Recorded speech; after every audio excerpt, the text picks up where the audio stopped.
Hi, it's Lindsay. Welcome back to The Wandering Reader. Today I'm going to be doing a review of I Am Malala by Malala Yousafza. This is a book, a non-fiction book, all about Malala's life up until this point. And obviously Malala is known for as being the girl who was shot by the Taliban for standing up for girls' education in her home country, Pakistan. And this tells you about her life, it tells you about the shooting, and then but also about how she grew up, and sort of it goes into the history of Pakistan, and it talks about when the Taliban arrives and how that kind of all got started. And then, like I said, when she got shot and then came to the UK for treatment. This was an absolutely fascinating read. What I particularly liked about it is that you had this insight into what was going on in Pakistan that I hadn't got from anywhere else before. You know, we're given little snippets of information about what's going on over there from the news, but of course it's from a very much from a Western perspective. This is very much from her perspective in terms of, you know, we're getting an insight in this is what is going on in Pakistan, and it was fascinating for that reason. What I also loved about it is her passion, that in the face of adversity, in the face of danger, she still stood up for what she thought was right. And her family, you know, her dad encouraged her to do that, you know, knew it was dangerous and worried about her and things, but he was very much involved in the politics in the local area and standing up for what he thought was right and things like that. And she very much did the same.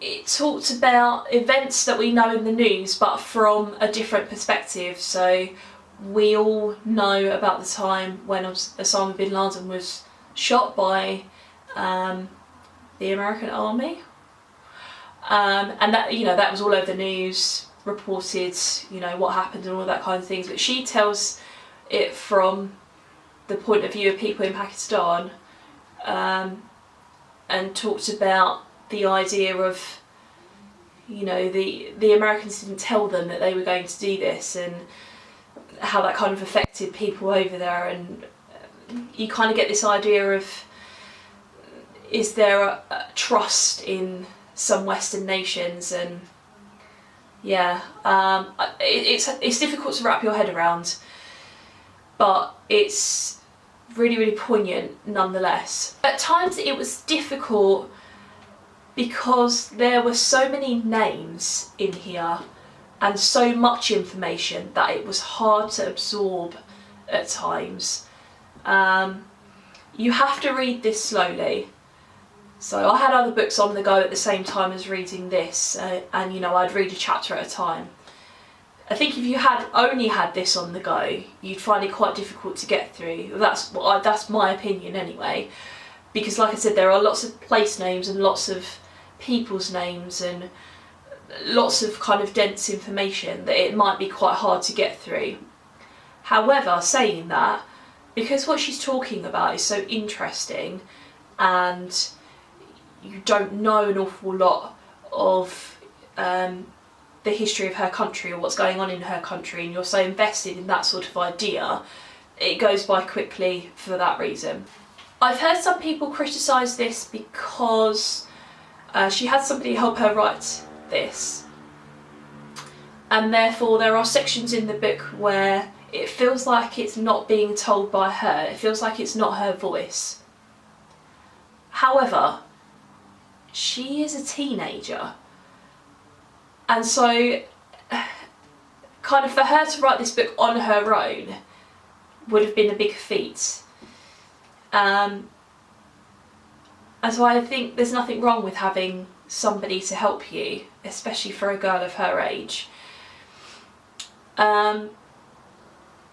And you know, the bits of the story where it feels like it's not being told in her voice, I kind of get that, you know, like when she's having her treatment, and she, you know, she didn't really know what was going on, so she was obviously told about this afterwards. But those bits are so, you're so invested in those particular, I don't think it really matters. I certainly didn't feel like we were moving away from her voice. I just felt like I was being told a story, and it was really interesting what I was being told. I think this is such an important book for a number of reasons. Even if you're not that interested in non-fiction, I think this would be a good one to try, because her story is obviously so out in the public domain, and therefore you might be curious about her life, and that it would be a great reason to pick it up for that. But also I think to gain a perspective about what's going on in a country that you're not so familiar with, and perhaps we're being told things about that isn't quite the whole truth. So from an educating yourself point of view, this would be a lovely one. I use the word lovely. Well, yeah, a good one to pick up. I gave it 5 stars. I couldn't give it anything less.